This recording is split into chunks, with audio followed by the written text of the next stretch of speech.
preservation of and increased access to the 92nd Street Y Humanities Audio Archives is generously funded by the National Endowment for the Humanities.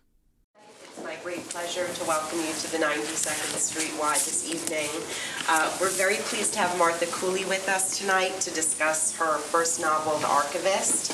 And of course, back with us is our facilitator for the series, Margot Krebs. Tonight is the final evening in this year's series, and we are already planning for next year's series. Maybe Margot will give you a preview towards the end. But please help me at this time really just to thank Margot, who is such an integral part of this series. It's always a pleasure. Thank you for coming and enjoy the evening. It's all yours. And kudos to Ariel, without whom this would not happen, ever. Welcome, Martha Cooley. Thank you. And welcome, everybody, on a rainy, miserable night. It was supposed to be beautiful, and it was supposed to be spring, and I don't know. None of this is happening. So, just very quickly, a few words about this wonderful novel. Protagonist's name is Matthias. Matthias is a middle-aged librarian who is entrusted with archival collection of letters by T.S. Eliot to a woman named Emily Hale. Matthias was widowed some 20 years earlier when his wife committed suicide in a mental institution. He meets a graduate student by the name of Roberta Spire, who is interested in the collection. The collection is supposed to be sealed until the year 2020. Now, it turns out that this graduate student, Roberta, is the daughter of Holocaust survivors who, on coming to America, converted to Christianity and left their daughter in the dark regarding her religious heritage. The middle portion of the novel is told by Judith, Matthias's wife, in a journal that she keeps during her stay in this institution. And it traces her descent into greater and greater depression. We learned that she was raised by an aunt and uncle, American Jews, whose one passion appears to be jazz, ostensibly because her parents were killed in an auto crash. In the aftermath of World War II, Judith becomes obsessed with the Holocaust and her guilt and her powerlessness to act.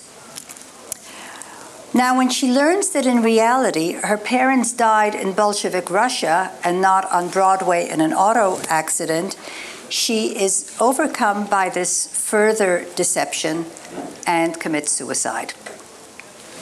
So those are the bare bones of this novel. Now, one of the main characters who never actually appears in the novel, but is certainly very, very central to it, is T.S. Eliot, the poet who perhaps more than any other exemplifies the modernist movement in poetry and whose life and thought remain to this day controversial, particularly as regards his possible or not anti-Semitism. The first sentence of the novel is, with a little effort, anything can be shown to connect with anything else. Existence is infinitely cross-referenced. So, what can you tell us about T.S. Eliot? What first interested you in him? And then perhaps how do you see his role in the novel? Well, before I answer that, I have to say that listening to your actually very concise and Too concise, I'm sorry. No. You did a lovely summary job, but I'm also thinking, that book sounds so depressing. Would I buy that book? Oh my God. So, I'm just a little stunned. It's been obviously several years now since I wrote it, and I just thought, wow, gosh, yes, summed up in that way. It sounds like a 1-2 punch, doesn't it? Anyway, let's see. T.S. Eliot. Yes, Eliot. Eliot First of all, I didn't set out to write a book about Christians and Jews and the Second World War and Eliot, and I didn't set out to write a book about anything in particular except this librarian, because I read about the bequest of the Eliot letters to Princeton, where in fact they exist. And I remember reading about this and thinking, oh, that's curious. I didn't know there were a stash of Eliot letters in Princeton, and I didn't know they were sealed, and I certainly didn't know they were to some woman that I've never heard of, because I didn't think T.S. Eliot really had any girlfriends in particular, except for Crazy Vivian, who some of you may know about, as she was known among many of his friends. The extent of her craziness or lack thereof is a whole other topic, but in any case, I read about these letters and I thought, they're sealed. Now, if I were that librarian, I would probably sort of take those letters home in my briefcase, batch by batch, and read them under the covers at night with a flashlight, and then return them in the morning before anyone knew, and that would be what I would have to do because I would be so curious about them. So I set out really to write a character sketch involving one man's professional dilemma. Only, of course, as soon as I got going, and I thought this was going to be a short story because I didn't write novels at the time. I thought that just wasn't what I would do in life. I would be only working on short fiction as I'd been doing my entire life. And so I began this sketch, and it just immediately became clear to me that this man's problem resonated rather more deeply than at the professional level, that there was something else going on with him. Only I didn't know what it was. I knew that it would probably involve some transgressor into his lair, somebody else who would want to have access to the letters for some reason. And as I began to sort of probe that, this character Roberta came to me, this younger female, so there was a sort of implicit tension having to do with age and gender. And but then as soon as she came into the picture, I knew that whatever she was after wasn't as simple as, a peek at some letters so she could write a better thesis or something. That there was more disturbance going on. And then it sort of dawned on me after 20 pages or so that there had to be a kind of triangle here, that there was a third party as yet not known fully to me, but who would sort of sit at the heart of this little struggle between these two main characters. And so that's really how it began. As for Eliot himself, I was a literature and philosophy major in college, and you don't go through that 4-year stretch as a literature major without encountering him. And of course I had already in high school encountered him and had the usual profoundly mixed feelings that I think so many people do. I don't know how many of you have read Eliot, attempted to read Eliot, come to love Eliot, come to hate Eliot, but normally one goes through both love and hate if one explores him with any seriousness at all. He transformed modern English language poetry, to be sure, and I can't imagine my poetry reading life without him. I return to him. He's a kind of touchstone for me. I would not have wanted to have dinner with him. I did not, in any of the biographical reading I did, find him a terribly sympathetic man, although I ended up feeling an enormous compassion for him. I think he suffered hugely, but I also think some of his suffering was very much of his own devising, as much of our suffering is. Right. And I was fascinated again by, as I began to read more about his biography, by his social world and particularly his relations with women, and also by how heavily his spiritual quest was implicated in everything that happened to him emotionally, how those things really couldn't be disentangled. And I happen to think that that's true for anyone who has,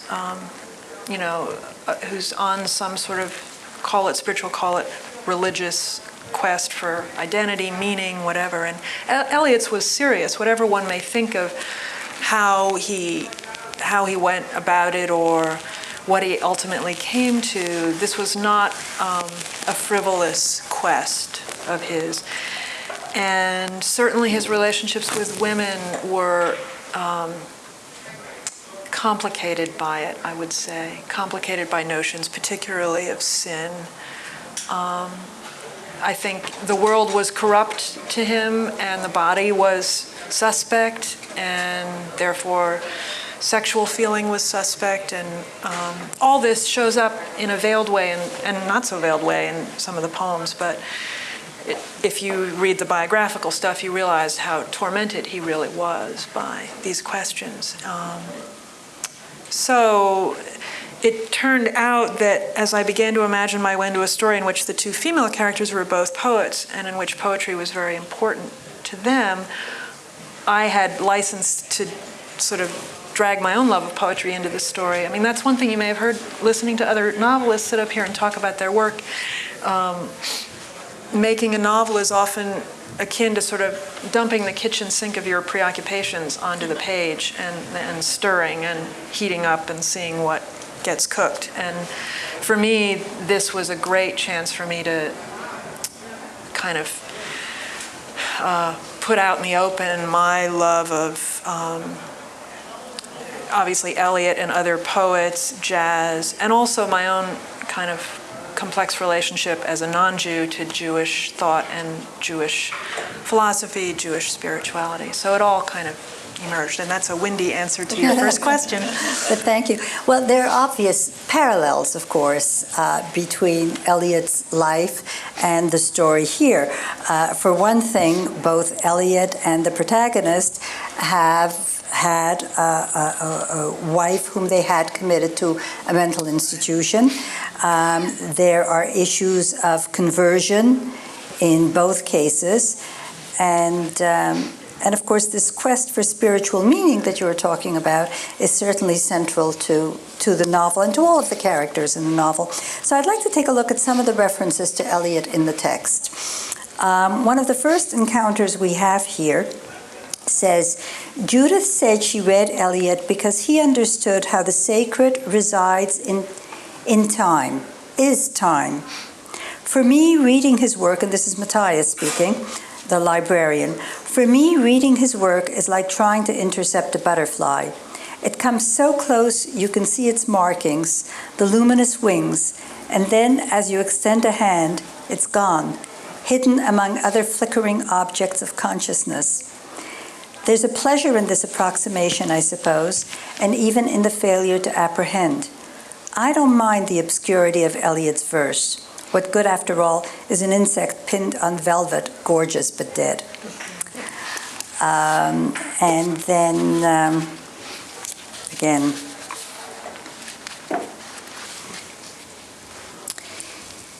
he wrote so often about fire, says Judith. Is it Judith or is it Roberta? I think it might be Roberta here. Yeah. He wrote so often about fire, she went on, turning once more toward me. He saw so many things in terms of burning. Imagine a life in which fire is the governing symbol, the only hope, or else despair. And then just one more reference that I've marked here.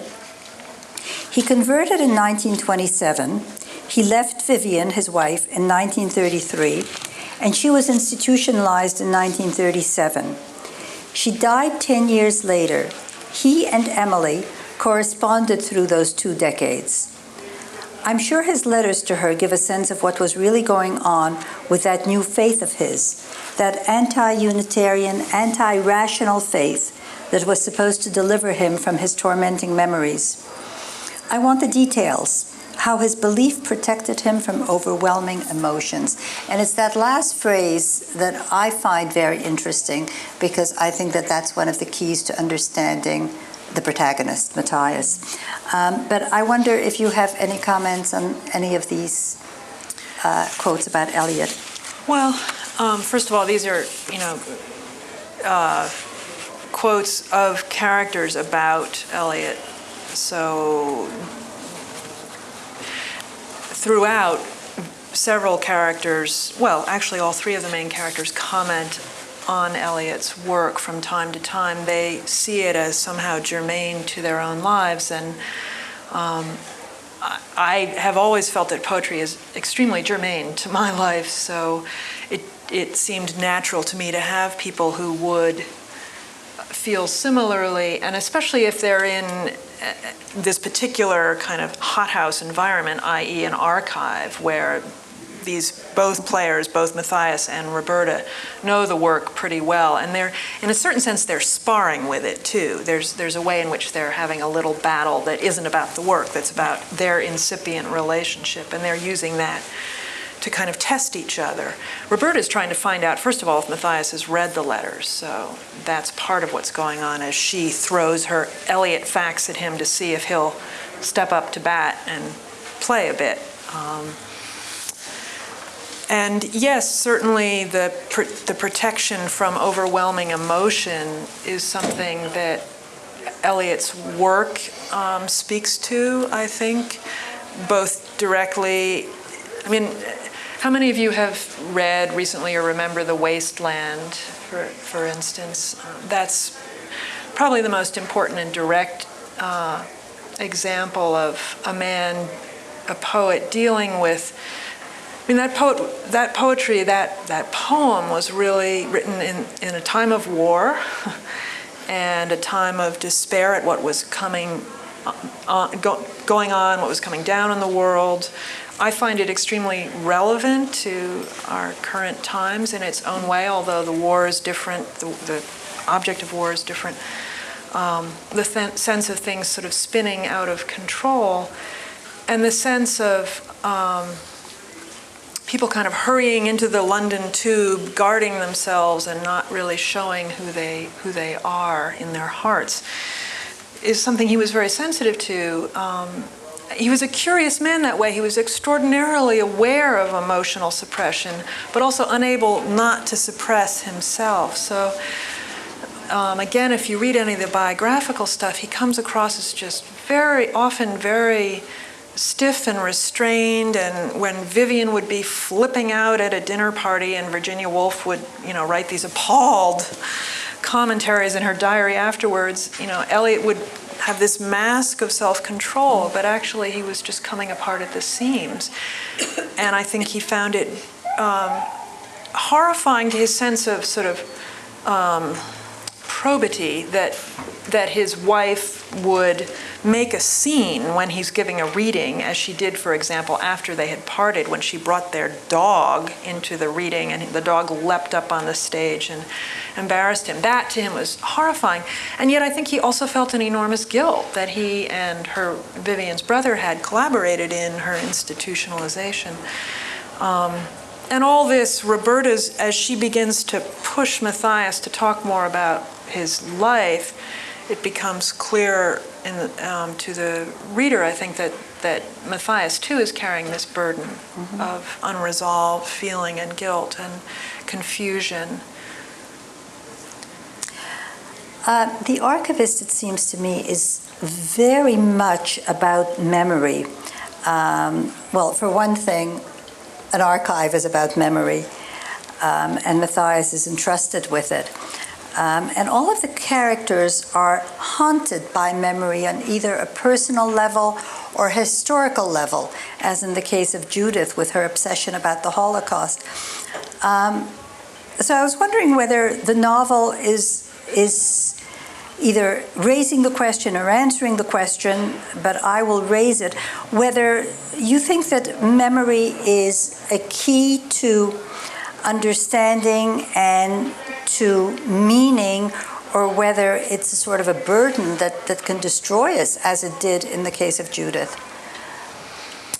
Well, first of all, I would hope that my novel and any novel would not answer anything. That would be a little scary if it thought that it could, and I certainly don't think that mine can, but I think both of the alternatives you've posed are in fact true. I mean, this is a paradox about memory. I think it does both. And I was interested in exploring what happens at two entangled levels, the personal and the political, when things are, first of all, when deceptions are wrought, and then when truths are forgotten or suppressed. And deception and memory are linked in my story. I mean, what gets remembered, Judith, for example, is raised with memories of certain stories about her family, where her parents came from, how they died, et cetera, et cetera. And Roberta likewise was told stories that then get reversed. And this is very traumatic, obviously. This is, it's an assault that people cope with in varying ways. When the personal meets the political, as in the case of both Judith and Roberta, when the lies your family tells are linked with the lies the world is telling, then the assault is enlarged that much further. And it's easy to talk about at the political level the kind of damage that's done. At the personal level, it's a lot more complicated, I think, because families are at once places of love and places of danger, particularly for children. And I was interested in just an exploration of that as it finally gets contended with at the adult level. This is not a novel about children, but obviously Judith's demise was linked to a set of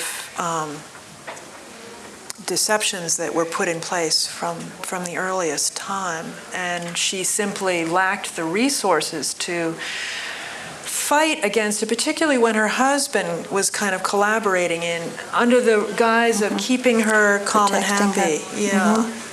Yeah, this was another very interesting thing to me as I began to think about women and women's mental health. How women have, from time immemorial been the sort of lightning rod for certain kinds of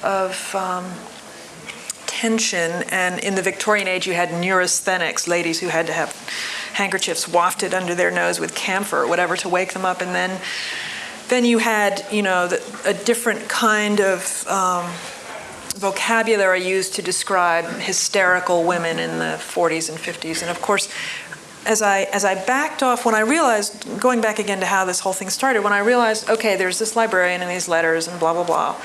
And then I started to think about when this trove came into his possession. 1965 is when Eliot died, so the letters came in a little before that, and I discovered it was in 59, and I thought, as the novel progressed, and I realized that Judith would have a voice in it, but it would have to be a sort of posthumous voice, I thought, okay, Eliot dies in 59, or in 65. The letters come in the early 60s.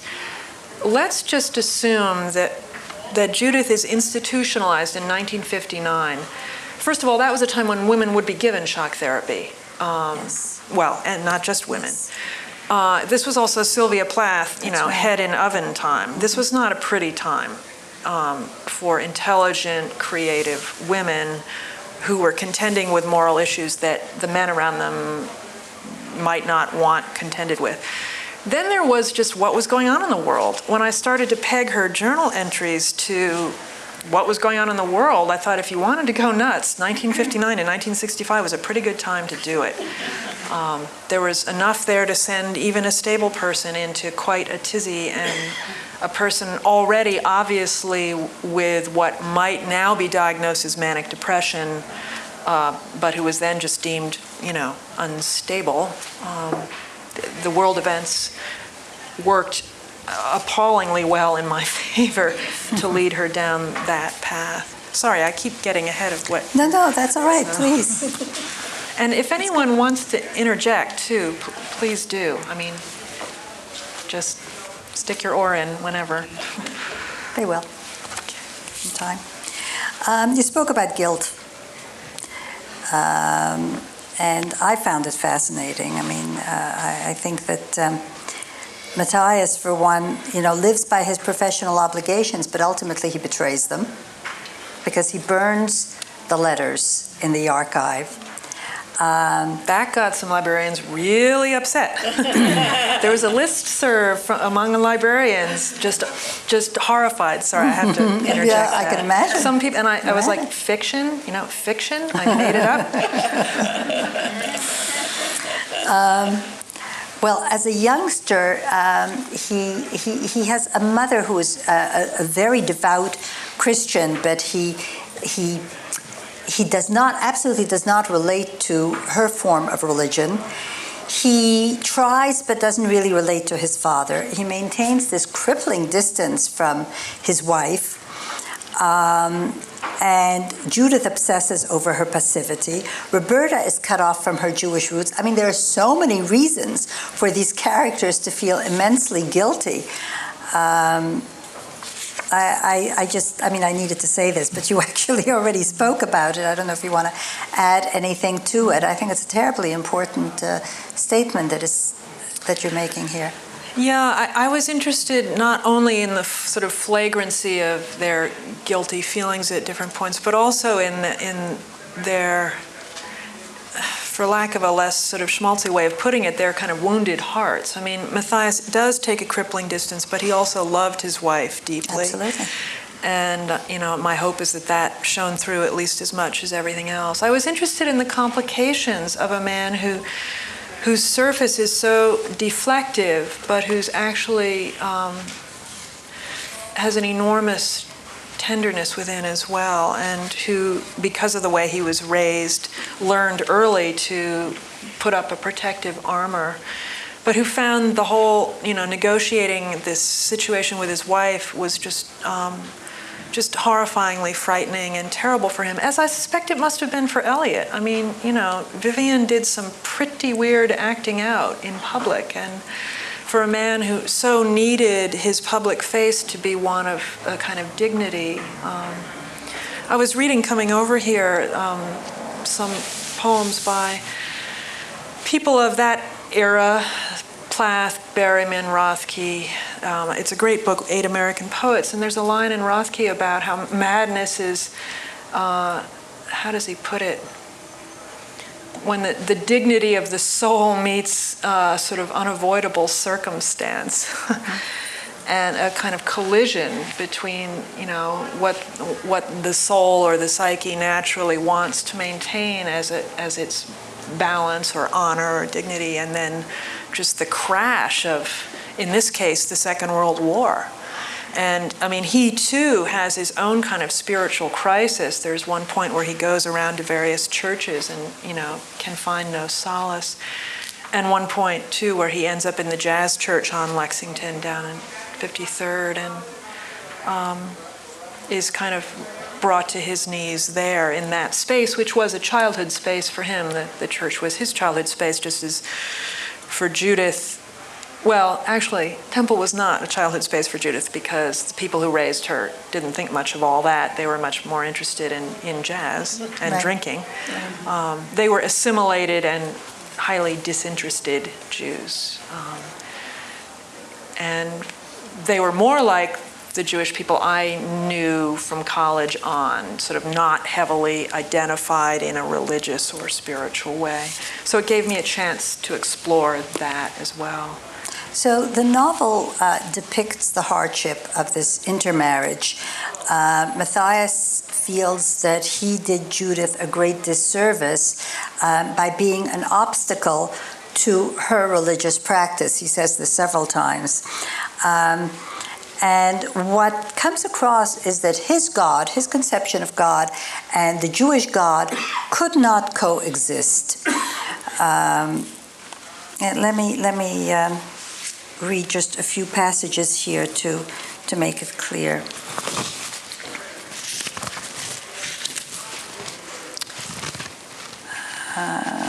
Where are we? The passionate, demanding God of the Old Testament, the God who spoke to the desert tribes as if they were his children or his lovers, capable of wounding him as much as he could hurt them. I found this God unacceptably proximate. The one I had known all my life was believable in direct proportion to the distance he took from all the particulars of my life. His force, as well as my faith, lay in his remove. But Judith had tried to set up her Jewish faith like a home, and over time I chipped away at it until finally there was no place for her to go. And again,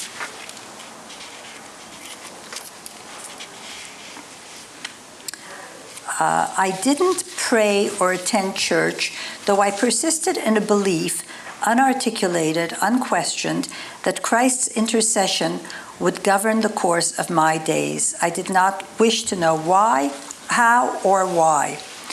And finally, Judith is drawn to the Kabbalah.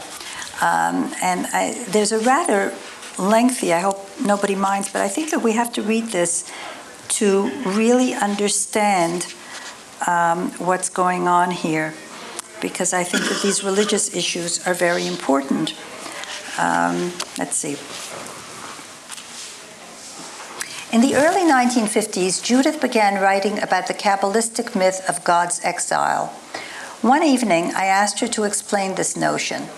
How could a divinity responsible for all things be in exile? How could he be separated from himself? It happened with the fall, she said. Adam disrupted what had been whole, God and his Shekhinah, the male and female, the apple and its branch. I scoffed at this. Do the Kabbalists think that Adam had so much power? Of course the eating of the apple was evil. But did this act have the power to exile God himself? Surely that stretched things. Remember, she said, he created Adam, so naturally Adam possessed real power. Adam was meant to receive his partner, Eve, as holy. Instead, he shattered the union, and part of God went into exile. Each of us has something to offer the Creator, and it isn't belief, it's the returned Shekhinah, the bridging of masculine and feminine, life and death. It is redemption, in which each of us is called to participate. And then she goes on to say, Christianity, Judith answered, is a lie of consolation. There is no consolation for what we've already lost, all of us. So could I ask you to comment on this, please?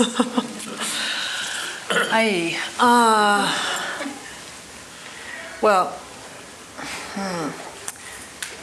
I guess the first thing to say is that I wanted to imagine my way into a marriage, a love relationship in which, lest you think these people sort of sat around all day lobbing arcane sort of treatises about, Kabbalah or Christianity each other, they found at times, I think, themselves in a situation in which they would have arguments about their religious beliefs or practices, but those arguments were also a kind of foil for something else, some other struggle and failure to connect. And Matthias, I think, was made very anxious by the fervor of Judith's belief in tikkun, in a return. She was made very anxious by his remove, by his kind of. There's one moment where he refers to his mother's Christian ferocities of opinion, and he does not like that kind of ferociousness, so his own Christianity becomes very pale and sort of attenuated and finally can't serve him at all. But for a time, it's all that he can cling to as he watches the world go down the tubes during the war. And so you have these two people struggling to cope as best they can with serious emotional and psychological pain. And they have these religious arguments that, as I say, are kind of a screen on one level behind which they're just cowering, both of them, in a great deal of pain and trying to reach one another. But Judith is fundamentally made so angry and distraught by her husband's inability to see what lies were told after the war. That's really what does her in. It's the refusal, and this is also a refusal participated in, I should say, by Len and Carol, Judith's very much Jewish, although non-practicing aunt and uncle. So she's seeing it everywhere, and it's terrifying to her precisely because she's seeing it everywhere. It's everyone who's denying it. But she gets particularly distraught, of course, with a Christianity that was complicit and that can't now say this is what was, this is what happened. But it's not the political aspects. I mean, she's not, the way I read it, I don't think that she is blaming the Christian world for the damage. Correct me. I mean, perhaps that's what you intended. I didn't read that. No, I don't. Well, there is one moment where she sort of throws that indictment out. You looked the other way, basically. You had your Christ and you looked the other way. But she blames herself equally. So. Absolutely. Everyone ultimately gets that's kind of blasted. It's yeah. kind of an existential yes, it is. Guilt it rather is. than a Christian guilt. It is. It is. And it's very much pegged to, again, the question of deception, of what is hidden, what is not acknowledged. And Matthias, she becomes a kind of archivist herself. She collects all this information, and she wants to write poems about it as well. And Matthias, thinking that this is very damaging for her mental health, removes this material from her and doesn't let her have access to it, nor do her aunt and uncle, once she's incarcerated, let her see. Well, her uncle finally does bring her the paper, and she does get news that way, but she's meant to be on a kind of lockdown, informational lockdown. She calls them her survival files, and I mean, it's a tremendously ironic term, of course, because it's her survival, I think, that depends on them, but her husband doesn't understand that and thinks that they're going to harm her. Because he doesn't want her to obsess so. But as a novel of ideas, I mean, I find it extremely interesting and complex.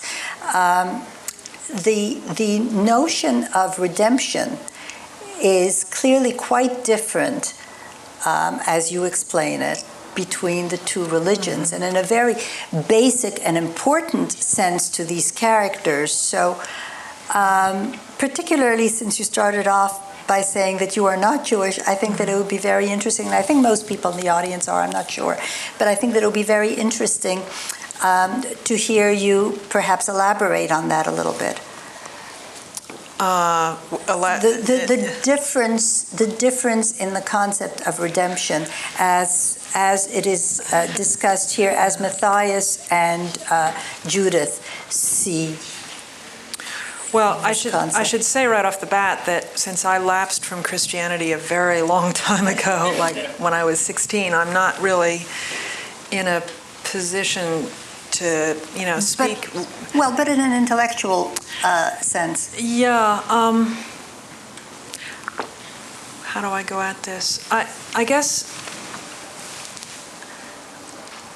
again, where I began was not with, okay, I have an interest in how Jews think about redemption and how Christians think about it, or what it would mean to be saved in either vocabulary. I was more interested in thinking about, okay, we have this marriage between two people coming from a different religious upbringing, but also just different families, just a different emotional terrain. And what happens when they try to create their own terrain, their own field of interaction, and all this painful stuff emerges? They're going to, again, use the dialogue, the arguments about redemption as a way of either having at each other or protecting themselves from all this other stuff. So if that sounds like I'm kind of end running your question, I suppose I am, just because I don't, even now I feel, having written the book, that the sort of, I feel the author's unease at trying to speak too directly about the idea part of it, because I went at this at the emotional level. That's what ultimately kept me going. Otherwise, I would have written an altogether different, a nonfiction work. Interesting. Yeah.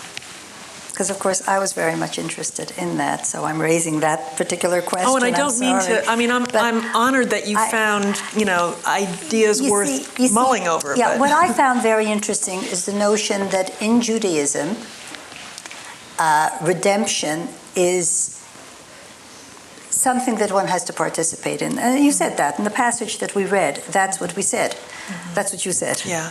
That's what she said. It is something that one has to participate in. One is not automatically redeemed, so to speak. Right. And what Judith implies to Matthias is that is what's wrong for her, what's wrong with Christianity. It's the passivity of it. And I think there's also a line for Roberta's parents when she speaks about them. Roberta's parents had converted to Christianity, and she said they believed deeply that Christ was the guarantor of all human survival. Whereas Judith seems to feel that one needs to work at it. Right. Well, and in a kind of simplified way, that would be the kind of opposition of Christianity and Judaism, the sense that redemption is kind of a guaranteed sine qua non of Christian faith, although that faith itself needs to be renewed continually. So there's not. I think it's reductive to describe Christian faith as a sort of passive, smug, sit back and all will be well. But it's easy in the context of a relationship, or I thought it was fairly straightforward in the context of a relationship such as this one between these two characters, to imagine one person, Judith, feeling strongly that that's sort of what was going on with the other person, a passivity that was dangerous and frightening to her.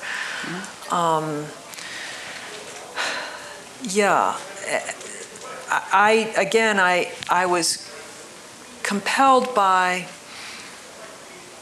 the complications that ensue when people bring their spiritual beliefs into their relational life. For example, Roberta's parents, the ones who converted, at one point Roberta is describing this to Matthias with some anger that they did this and they didn't tell her.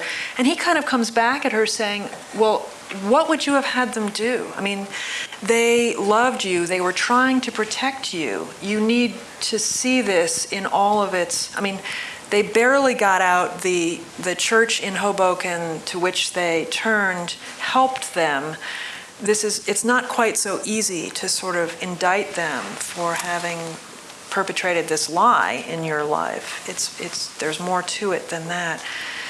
And it seems to me the more I hear stories, and I've heard quite a few now from my Jewish friends about this sort of situation, the more rich and complicated it gets. I mean, these are,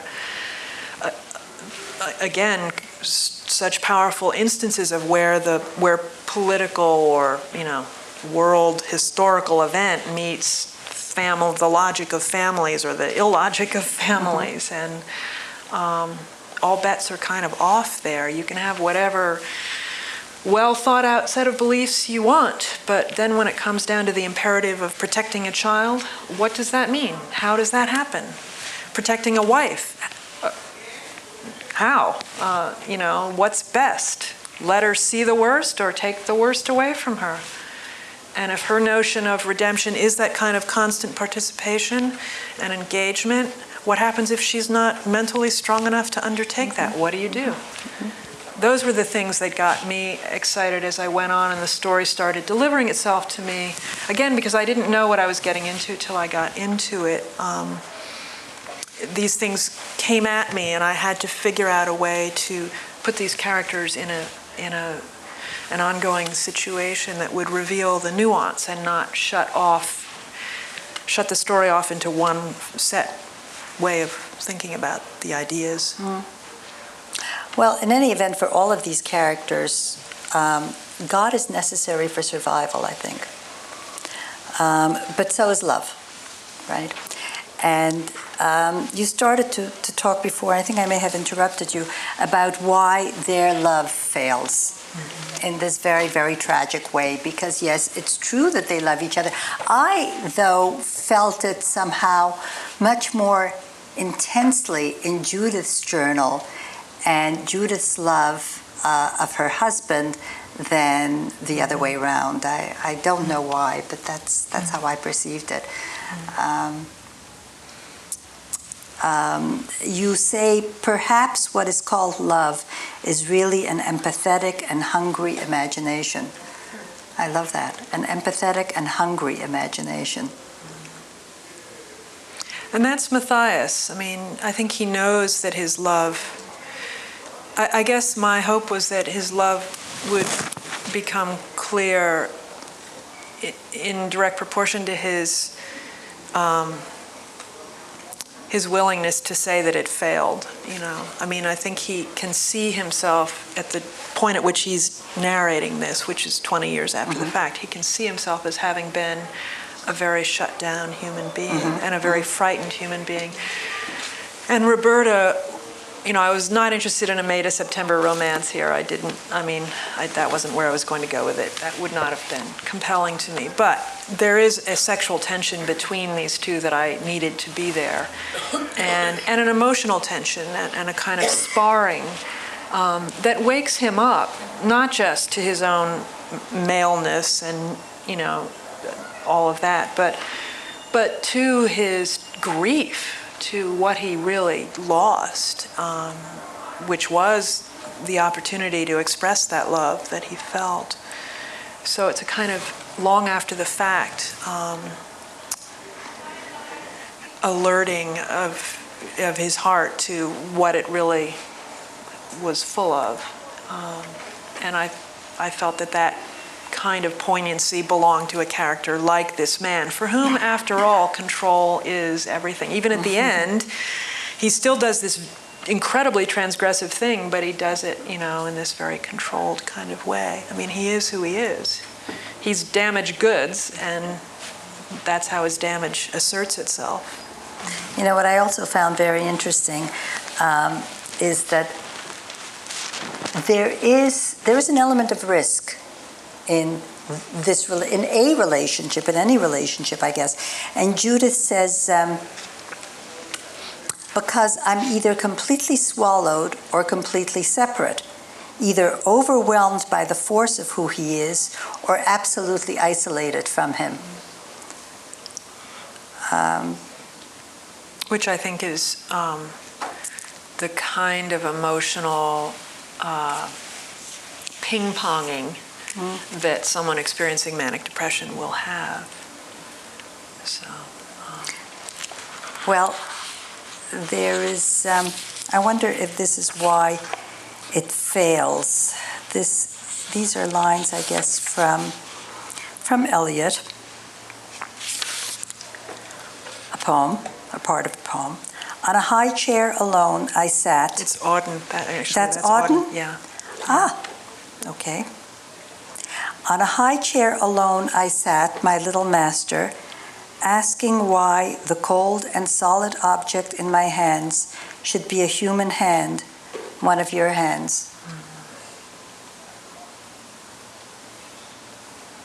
The cold and solid object in my hands should be a human hand, one of your hands. That's very tragic. Yeah, sad. Like I said, it's not a really cheery book.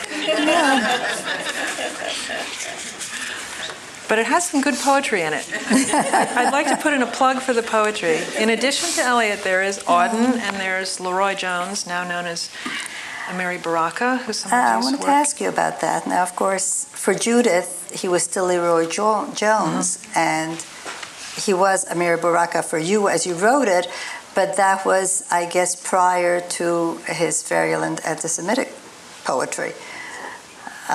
So what was important about him for Judith? What was important about him for you? Well,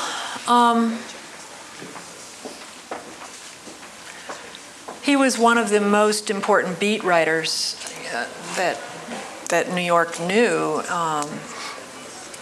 And it's interesting that you talk about his virulent anti-Semitic. I mean, I don't know his work from start to finish. I know there's been a huge flap about the recent poem. How many of you have heard the poem in its entirety? Has anyone? I have. And I must say that, you know, although I hold no brief for a lot of his, what I consider to just be inane, just idiotic positions, I would not characterize that poem as anti-Semitic. I just wouldn't. I think if you listen to it, you see all sorts of other moments where he specifically invokes the fate of the Jews in an entirely sympathetic way. He he puts that forth 3 or 4 times. He's playing a kind of game in that poem he's kind of messing with our expectations about what constitutes danger, threat, terror, whatever. He's being a bad boy. He likes to be a bad boy. He's very much a showman. But I think he's first of all, I think he's a better poet than he's often given credit for, especially in the early work. And I think he's just an agent provocateur and has an unbelievable tin ear for when to say and do certain things. I'm sorry that New Jersey was going to try to take away the position. I think that wasn't really the way to handle it. But anyway, I digress somewhat, because going back to Judith would have had no way then of knowing what Leroy Jones thought about Jews. That wasn't of interest to her. What was of interest to her was that he was doing the beat thing, which she was very drawn to. And Auden would have been someone she would know, although he wasn't a beat poet, certainly he was a fixture in New York during the years that she would have been writing. I was trying to establish her as a serious poet, as a serious reader as well as writer, someone who really, who had an ear and who was very thoughtful about the kind of work that was being made around her.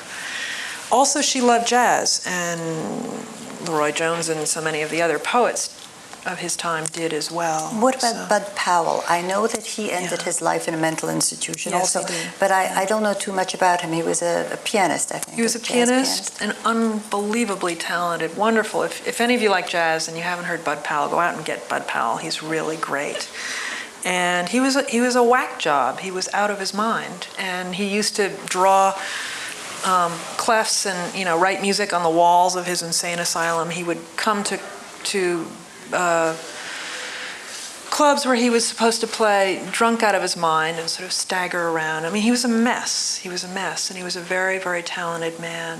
I think I heard something about how he had actually been hit on the head earlier in his life, and that he probably had some sort of physiological reason. Yeah.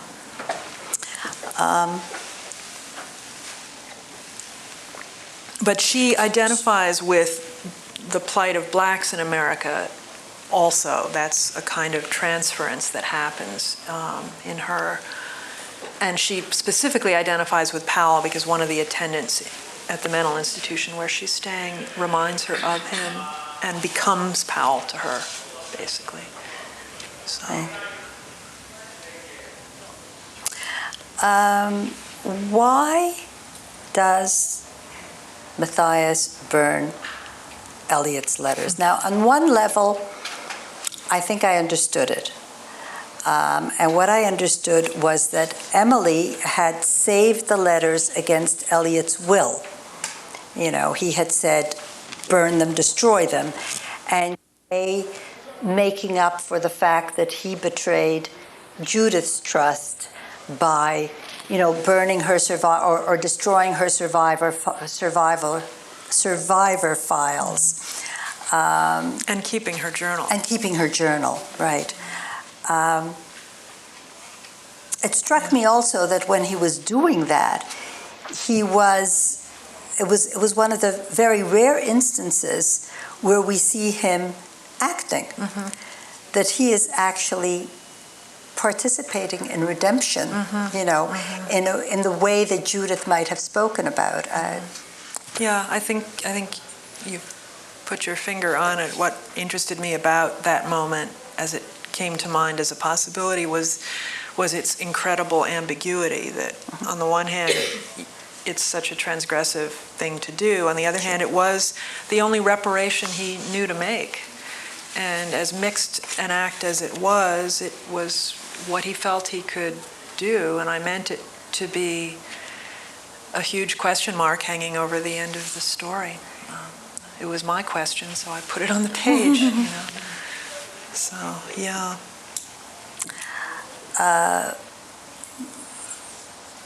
The role of Roberta is really not entirely clear to me, and maybe you can help me here. She seems to be a kind of a force for life. I mean, for one thing, she's young, and she certainly is an actor. I didn't think that she represented any kind of new chance in any sort of romantic sense for Matthias. I mean, maybe she's a new chance at a relationship. This is not a man who builds relationships easily. The only other one we see is with, I guess, his immediate superior in the library. He is sort of friendly with her. But so what is the role of Roberta in this novel? Well, as I said in the beginning, I was thinking less in terms of roles than in terms of, if you're guarding this lair, what is going to be your biggest threat? It's the threat of discovery. You know, if you're supposed to be guarding the treasure and you've taken the treasure or acquainted yourself with the treasure in some way, the thing you really don't want is for someone to be onto you. And so she was the sort of third leg of the triangle, because there's his whole past history looming over him, and there's the future, which seems to be unfolding in this fairly benign Princetonian way. And then there's, who's this and what does she want? But he could easily dismiss her.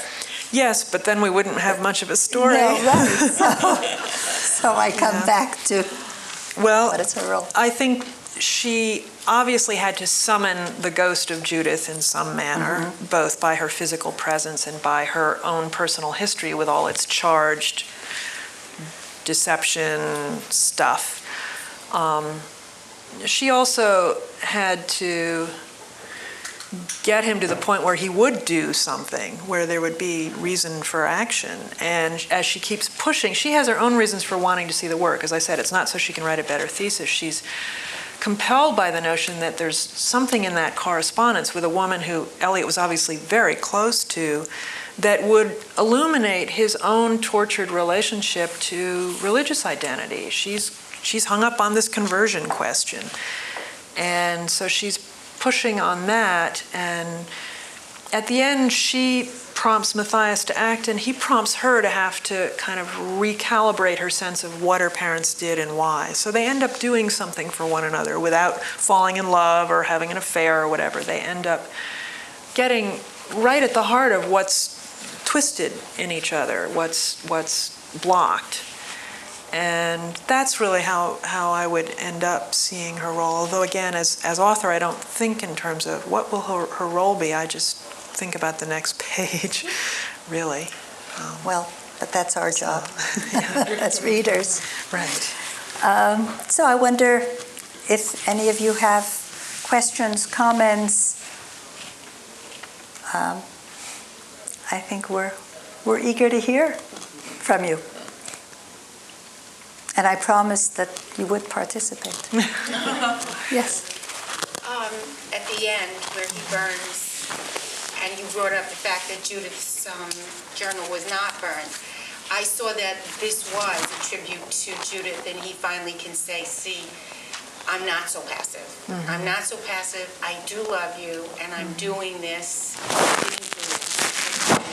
It's better never than, better now than never. Yeah. So if you want to go back to the redemption, it was his way of being redeemed.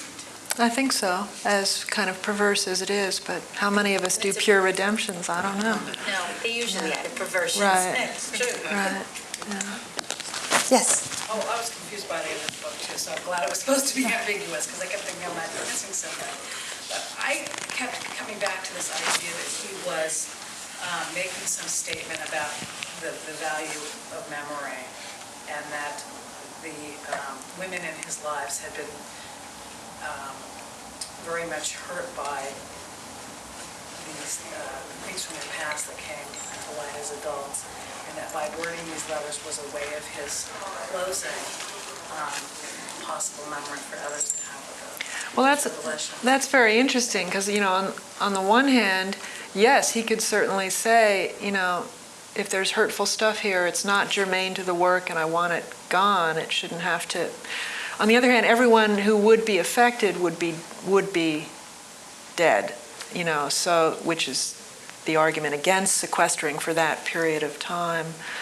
I should say I ran into some interesting kind of real world problems around all this, because Eliot The Elliot estate is controlled by Faber in London, which is ultimately, and the estate is ultimately administered by Valerie Elliot, who is the second and much younger, 40 years younger wife of T.S. And I wrote the book because I wanted to write the book. It's that simple. But then at the end, when I finished it, someone said, permissions? And I said, well, what do you mean? You just write to someone and they give them to you, right? And it turned out it was a whole lot more complicated than that. And I was actually denied permission to use about half of the poetry. I had double the amount of Eliot work in there. And they didn't want me to use that much because this was a commercial usage instead of a scholarly usage. And I kept thinking, well, what about Cats down the street? You know, that play that's raking it in? Right.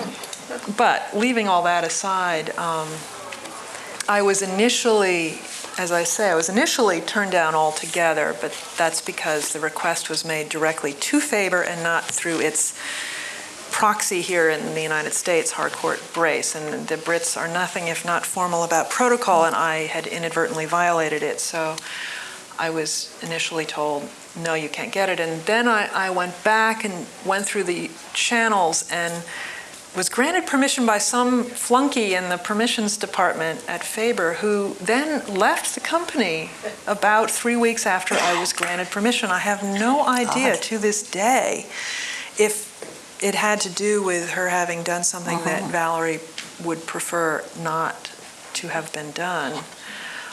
So I found myself in this weird hall of mirrors, you know, as I was trying to get the book published. What about the letters themselves? The fact that you were using, you know, these, well- and then you, among these papers that Hale left were these 6 poems. Well, I say, I don't know. I just made this up that Right, and- maybe and- he'd stick some poems in there.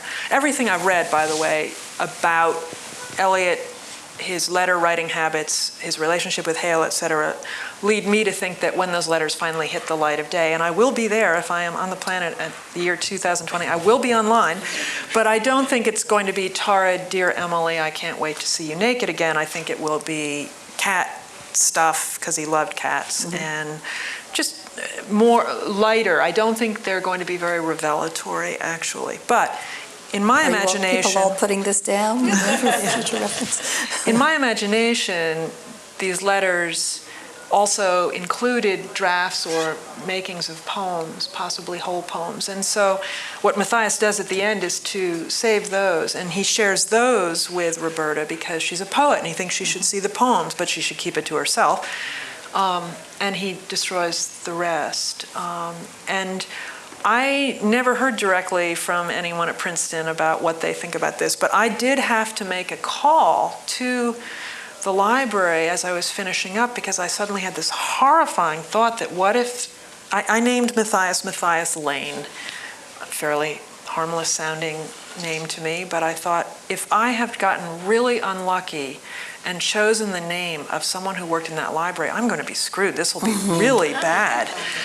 And in fact, I was advised, you know, to verify. So I'm not a very good liar in that kind of way. I'm sure I'm a good liar in other ways, but that sort of really flagrant lie thing I don't do very gracefully. So I called and said, I'm a graduate student. I'm doing work on the history of libraries and archives, and I'm just trying to verify who would have worked in the. And I made this totally absurd sounding lie up, and I got further into it, and I was, turning beet red on the phone, and this man on the other end was trying to understand my request, and he knew he knew whatever was going on here I was not being genuine, and he very reluctantly told me the names of who'd been the librarian then, and I got off the phone in just a sweat, thinking, this is horrible. If this is what it means to write a novel, I'll never do this again. This is terrible, and I can't imagine what people have to heavily research, I did my reading. I've been interested in Kabbalah for many, many years. My grandmother was a sort of shiksa Kabbalist, basically, and very serious about it. And so I learned about it from her when I was a teenager, So I had that already kind of under my belt, as it were. And I was married to a Jewish man for 10 years, so I had some interesting experiences of my own having to do with how a dialogue happens between Jews and non-Jews. And for the rest, the jazz I listened to and, the poetry I was reading. But there was this little Eliot problem that I had that just about deep-sixed the book, actually. There was a period of time when I thought I couldn't get it published at all, that I'd have to wait till all of his work went public, which isn't for another decade or so. Yeah. I wanted to thank you for writing the book, and I enjoyed it. I wanted to ask you about the element of trust. I understand the redemption, but I thought trust was a very important part, and that he gave it to Roberta by giving her the poem. Yeah. He became active, Yeah. and that it was the first time he actually understood the word trust. I think I've definitely experienced it that way myself. And he opens the book with a little sort of rumination on what will happen, when the stuff goes public, but he sort of says she has the poems, she'll have those.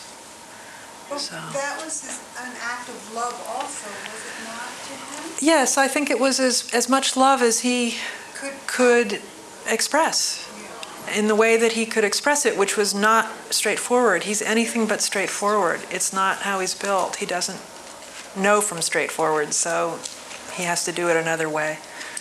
Can I ask you one other question? When Judith was in the institution and she was not allowed to read the part, he made a statement to her that I found paradoxical, that he said that he wanted her to get better so she could participate. And yet she was trying to participate in her own way. Right. Is it that he didn't connect with what participate meant? Is that... Yeah, I think they both had, I think he represented the culture at large, which said, yeah, participate, but don't go crazy on us about this Jewish stuff. We don't really want to hear it. That was, in a sort of simplified way, that was what he was representing. Again, under the guise of, dear, you're having a really hard time, you need to calm down and be stable. He was actually taking away from her the only thing that she felt would have allowed her to feel sane. Now, this gets into very complicated territory. I mean, talk to any psychiatrist about manic depression and you'll hear, a bunch of differing views on how much you want to sort of stimulate someone that way. I mean, it wasn't that Matthias was completely wrong or that Judith was completely right. I was, again, drawn to the murky nature of this kind of trust, deception, help, not help. The way these things collide in the real world, as we all know, is, very different from how a textbook might want you to think about what to do with a person suffering that kind of ailment. Yeah. Were you making a particular commentary about the therapy? Because your psychiatrist was not terribly helpful. Well, he was who he was. I mean, I wasn't thinking necessarily that he would have to be seen as representative, although my suspicion is back then he wasn't not representative. Let's just leave it at that. Yeah. So. The focus on the therapy, though, was on the personal background. Right. The issue became that he refused to see that the politics and the history might have played any kind of role in her life. And in that he was acting very much as Matthias. That's why I think that she felt that the whole world was ranged against her that way. But he clearly was a Freudian. I mean. Yeah. So you're on to your second novel? Yes, I am. Can you tell us just a little bit? Just tease us with it. Well, again, it's not what one sets out to do. It's just what happens that I find so interesting about this novel-making stuff, because I'm now realizing that as the archivist was sort of engaged with poetry, with that other art form, my new novel is engaged with theater. And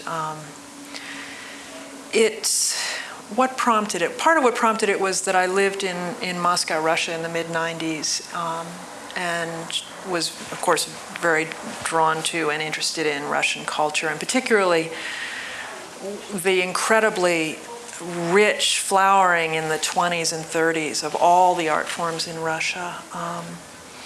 And so this is a very strange story as it happens, because it concerns, on the one hand, it has two narrators like the archivist. One is a woman, a 50-year-old New Yorker who runs a theater memorabilia shop down in the Village. And she is, as the novel opens, trying to deal with her young relative, her cousin's daughter, who's pretty distraught and wants to know a lot more about the cousin. So this is another one of these stuff withheld novels, I guess. So, on one level that's going on. There's this family flap happening involving the dead cousin, but also involving that narrator's father. That narrator's father, who was a perfumist, is the sort of link in my new novel between that narrator and the other narrator. And the other narrator is not, properly speaking, a human being. The other narrator is a double. And in real life, in Russia, a theater director named Meyerhold, who some of you may have heard of, who worked for the state theaters, created at one point a double for himself because he was doing all this improv stuff on the side that wasn't viewed terribly well by his boss. And that double's name was Dr. Dappertudo. And Meyerhold actually stole Dr. Dappertudo from a short story by the German scary story writer E.T.A. Hoffmann, he of Nutcracker Suite fame.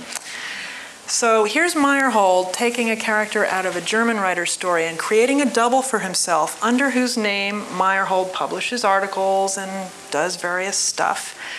And then after a while he gets rid of the double, it no longer serves him. But I was fascinated by this, that a theater director would actually have this whole alter ego out in the world doing things for him. And one thing led to another anyway. Dr. Dappertudo is my other narrator. And he decides he's going to infiltrate or intervene in the woman's dreams. So the novel is a series of these little interventions followed by both of their commentaries. It's very weird. It's surreal. Yeah. So there it is. I haven't, Well, as I thank you for said that. at the beginning, I haven't got my pitter-patter down on this. Does it have a title yet, or is it still? It has a working title, but I don't know if it'll be the actual title. And I'm supposed to hand it in the next couple of months, so it should be out next year, around this time next year. Oh, we'll certainly all look for it. So, thank you. Yes, ma'am. Just like to ask you, who are some of your favorite authors? Oh, wow. There's so many. Can you narrow it down? I'm trying to think of what I've read recently. Well, I've been reading a lot of poetry recently. I found once the war started, I just really was starved for poetry. I've been reading a great deal. I reread Emily Dickinson, and I'm reading Elizabeth Bishop now, and I very much enjoy the Best American Poetry series. I don't know, for those of you who read poetry, if that has appeal, but I like it a lot. And I recently read for the first time Howard's End, and really enjoyed that. That I can't believe I hadn't read it in so long. A first novel I really admired is by a British playwright, actually, who now is writing fiction. It's called Observatory Mansions, and his name is Edward Carey. He just has a new book out, and I haven't read that. I don't know that. I'm very, very fond of Jose Saramago, who won the Nobel Prize. Everything of his, I think, is wonderful, and his new book, The Cave, is fabulous. What else? I read Madame Bovary and didn't like it. That's such a horrible admission, but it's true. You have to have read it some years ago. Yes, I think if you hadn't encountered the sort of myth of the book and you sort of slipped under the radar, then when you read it, it's this sort of tedious adultery story, on and on and on. Oh. So anyway. It's funny, when I was 20, I thought it was incredible. Well, that's That was when when I most of was us read it. I don't know how I managed again to get through school without. It's funny how you probably all know this. There are little gaps or big gaps. Proust, that's my next one. Oh, I have to fill the Proust hole. Take a long vacation. Yeah. Okay, well, Martha Cooley, thank you so much. Thank It was you lovely all. meeting Thank you. all. Thank you. Thank you so much. Thank you all for joining us this season. Let me tell you just a little bit about who we're having next year. We're starting with Alan Eisler in October, I think, with a book called The Bacon Fancier, which is a collection of 4 stories, but the 4 stories put together make a kind of a Jewish history. We're ending the season on a historical note with this new novel by Francis Sherwood called The Book of Splendor. And that takes place during the reign of the Emperor Rudolph II, and it's at least in part about the Golem of Prague. We are also reading Eve's Apple by Jonathan Rosen, I believe. Help me out, Ariel, because I've forgotten. Anything else you can think of? Here until everyone else is confirmed. Okay. Got it. Okay. So I look forward to seeing you all. In the meantime, I wish you a very wonderful holiday, a wonderful summer, a healthy one. I hope we get there eventually, but not too hot, right? Anyway, nice seeing you all. Thank you. Thanks for listening. For more information on the 92nd Street Y, New York, and all of our programs, please visit us at 92ny.org.